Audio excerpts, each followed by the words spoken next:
የኢትዮጵያ ሀገራዊ ምክክር ኮሚሽን በዋናነት በሀገሪቱ ባሉ መሰረታዊና ሀገራዊ ጉዳዮች ላይ በአካታችነትና በግልጸኝነት ላይ የተመሰረተ ብሔራዊ ውይይት በመምራት ብሔራዊ መግባባትን ለመፍጠር ዓላማው አድርጎ የተቋቋመ ነው። ከመላው ኢትዮጵያ የተሰባሰቡ 4000 ተመካካሪዎች እየተሳተፉበት የሚገኘው የሀገራዊ ምክክር ታላቁ ጉባኤ የሐሳብ ውጣ ውረዶችን እያስተናገደ 14ኛ ቀኑ ላይ ደርሷል። በታላቁ ሀገራዊ ምክክር ኢትዮጵያን ተመካካሪዎች እያደረጉት ያሉት ምክክር በመደማመጥና በመግባባት ላይ የተመሰረተ ስለመሆኑ የሁለቱ ሳምንታት የተመካካሪዎቹ የመጡበት ሂደት ይናገራል። እስካሁን በጥቃቅንና ንዑስ ቡድኖች የሚደረገው የአጀንዳዎቹ ውይይት ወደ ስልታዊ ምዕራፍ ለመሸጋገር መቃረቡን ዋና ኮሚሽነር መስፍን አርአያ በሰጡት መግለጫ አስታውቀዋል። በዚህም ኮሚሽኑ ባለፉት ቀናት በሀገራዊ ምክክሩ ላይ የተሳተፉ የሚገኙ ተመካካሪዎች የመከሩባቸው ጉዳዮችና ያቀረቧቸው ሐሳቦች ለታሪክ ጭምር እንዲሆኑ በሚገባ እየተሰነዱ ነው። ላለፉት ቀናት እነኚህ 4000 ተሳታፊዎች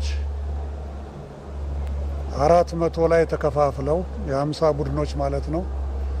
የጥቃቅን ቡድኖች ይባላሉ። 10 ሆነው በተሰጧቸው የየግላቸው አጀንዳ ላይ እንደምታስታውሱት 8 አበይት አጀንዳዎች አሉ። ለስምንቱ ለእያንዳንዱ አጀንዳ 500 ተሳታፊዎች ዋናው ቡድን ይኖራል። ያ ወደ 250 ወደ 50 ወርዶ 50ዎቹ እንደገና 5 ላይ ተከፋፍለው በጣም ወሳኝ የሆነ ከመታወቅ ጋር ውይይት ሲያደርጉ ከቆዩ በኋላ እያንዳንዳቸው 10ሮች ወደሚቀጥለው ለ50ው ቡድን አቅርበው የተወያዩባቸውን ጉዳዮች በሚገባ እንዲሰነድ ካደረጉ በኋላ ከትናንት ጀምረው ለ250 ቡድን 50ዎቹ እንደገና 5 ሆነው በማቅረብ ላይ ይገኛሉ። ኮሚሽኑ ሁሉም ማንነቶች በእኩልነት ተወክለው ሐሳብና አስተያየታቸው እንዲደመጥ የሚያስችል አሰራር ተከትሎ መስራቱ ሀገርን የሚያጸና ሐሳቦች ያለ ገደብ ወደ መድረኩ እንዲመጡ አስችሏል። እስካሁን በተደረገው የምክክር ሂደት በመግባባት ላይ በመመስረት የተሻለ ውጤት ላይ ለመድረስ እንዲቻል በጥንቃቄ ሂደቱ መቀጠሉን ፕሮፌሰር መስፍን ገልጸዋል።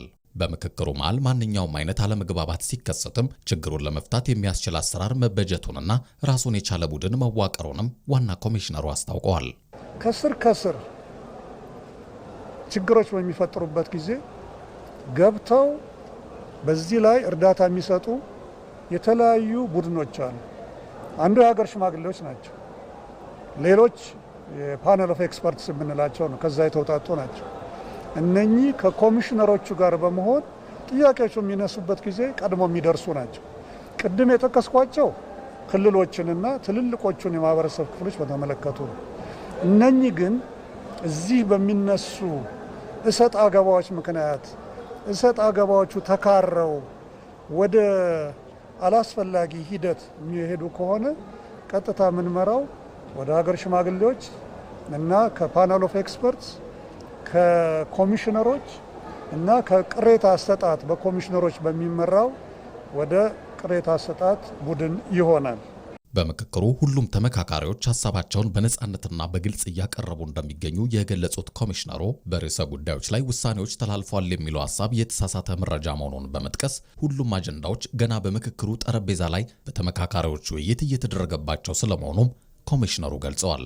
እስካሁን የምትሰሟቸው ነገሮች አሉ። ለምሳሌ እንዲህ ተወሰነ፣ የዚህ ጉዳይ እንዲያለቀለት ያለቀ ነገር የለም። ሐሳቦች በሚገባ ቀርበዋል። ሁላቸውም ሐሳቦቻቸውን እያቀረቡ ነው።